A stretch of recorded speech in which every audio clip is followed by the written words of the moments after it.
Hello guys, OverBidden here. This is gonna be a 4-game series featuring me climbing from 4.6k MMR to 4.8k MMR. I didn't stream these games. Instead, I will be rewatching these games with you, and I will be commentating these games. I will try to explain my reasons, right, about the plays that I made, and let me know what you think. And I may make more videos like this in the future. Okay, so let's get straight into it. I am playing a scoia'tael control deck, and you can also check out the deck for my YouTube. Okay, I'm rank number 26 in NA right now. MMR is 4.6k, almost 4.7k. Okay, I will be going to the game really soon. Wounding Axeman, Scoia'tael deck, right?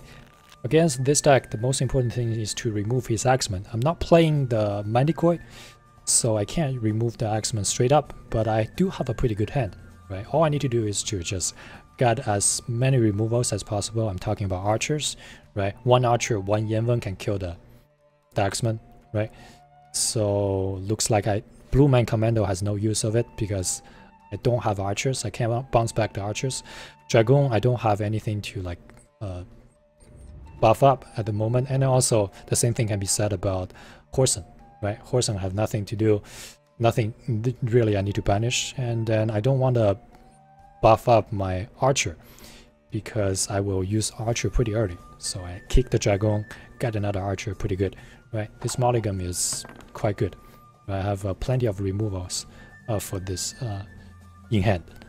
Okay, so the gameplay is to remove as many Axemen as possible. Okay, and he started with the Axeman. I will just remove 3 strands of the Axeman. Okay, and then I can just kill the Axeman by playing Yanwen. The reason why I play Yanwen immediately is that he can play archers. He can play a lot of things to buff up that archer. So that may be the last chance that I will be able to kill the Axeman. Okay, so I play a spy, he play a spy on my side as well. That's just fair. Okay, looks like the play that I'm gonna make is gonna be Gwent, because I don't see any other play that is making sense right now. Okay, I can try to play Melva to bounce back his unit, right? But that's only a 50-50% chance, so I didn't go with that. If I really want to go with that, I can do that later as well. Okay, so he played the Archivist, so I guess I'm trying to deke my Thunder, right? I have Scorching Hand, so the things that I will get will be the Thunder or the Rally. Looks like I got Rally into the Archer, so I will just shoot at the Archivist once, right? Because I can use another Archer to kill the Archivist. He didn't use the horse and immediately to banish my Roach. Instead, he put down his Archivist first. I guess he wants to let the counter start a little bit earlier. Okay, he had a chance to play the Horsen first or the Archivist first. Okay, so he shoot his unit, denied the strengths by 3. Right now there's only 2 strengths, so he can kill it by casting the leader ability, right? What I'm thinking right now is to cast Rally into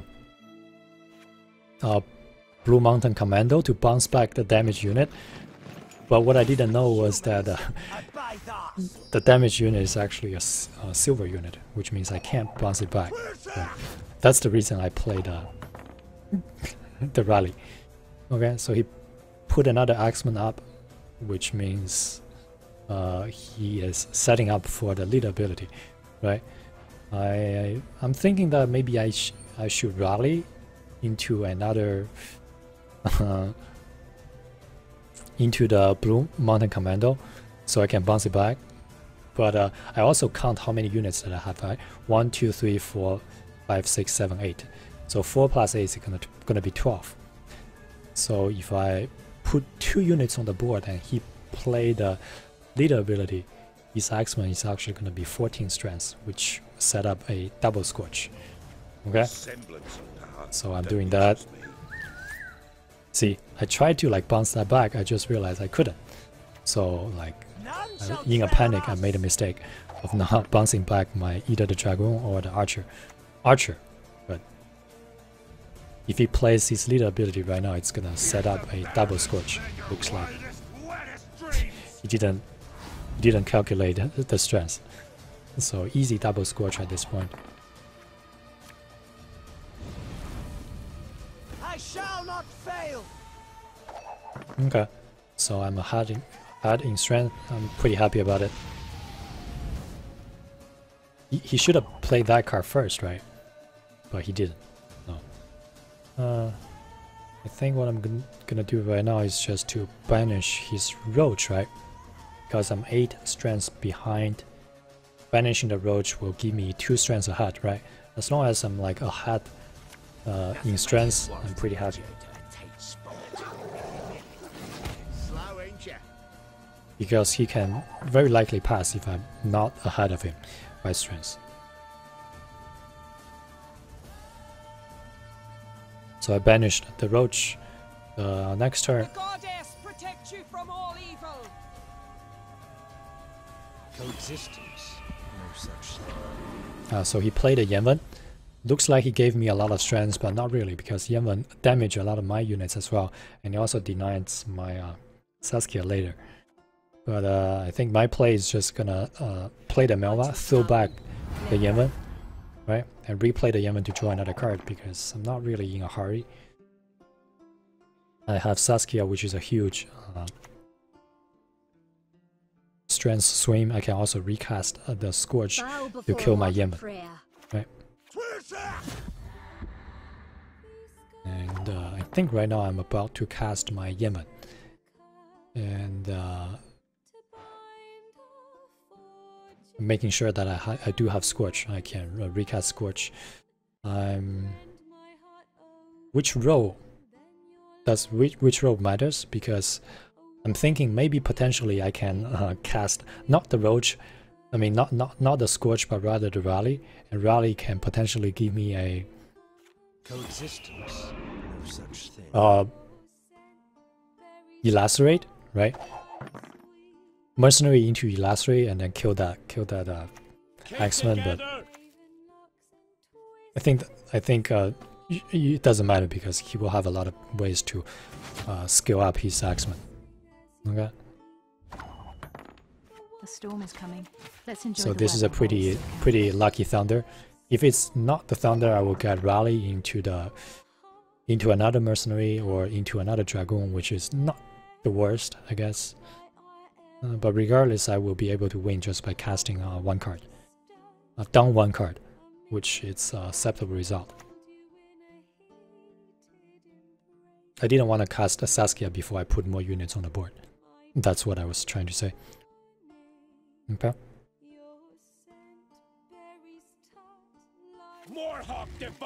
So looks like right now he is just denying my units, so that I will have less units to buff by casting my Saskia. I'm just calculating the strengths, but it should be enough. I'm only 13 behind.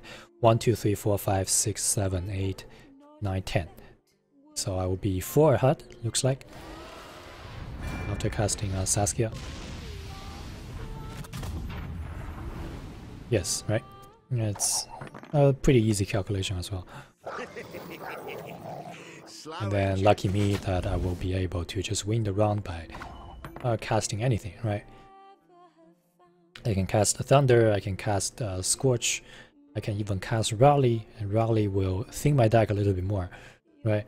I think I'm thinking that if I want to thin my deck or no, because if I Rally, I may get Dragoon, and then I don't want to get Dragoon, because if I draw 2 cards next round, right, I can draw Dragoon and another card, and then another card can be buffed up potentially. So I didn't choose to play Rally rather than just another spell. Either the Scorch or the Thunder can work, so it really doesn't matter there.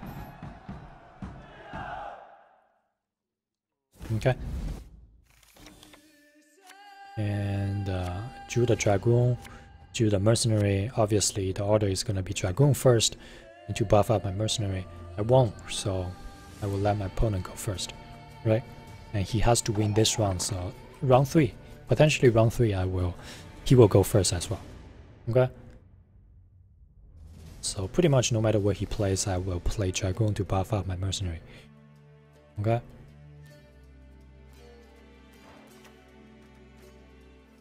He does have at least one more res. Okay? So I'm just buffing up my Mercenary. ADC. I am 10 behind. 10 behind. Mercenary is 8, so I only need 2 strength.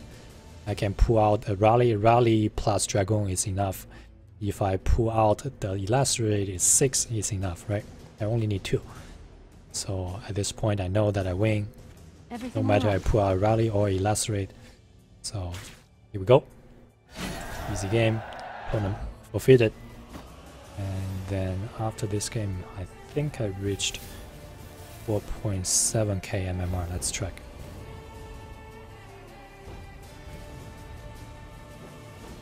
Yes, 4.7k MMR. Okay, so that's the first game. 3 more games to go. Okay, thanks for watching. I will see you in the next video.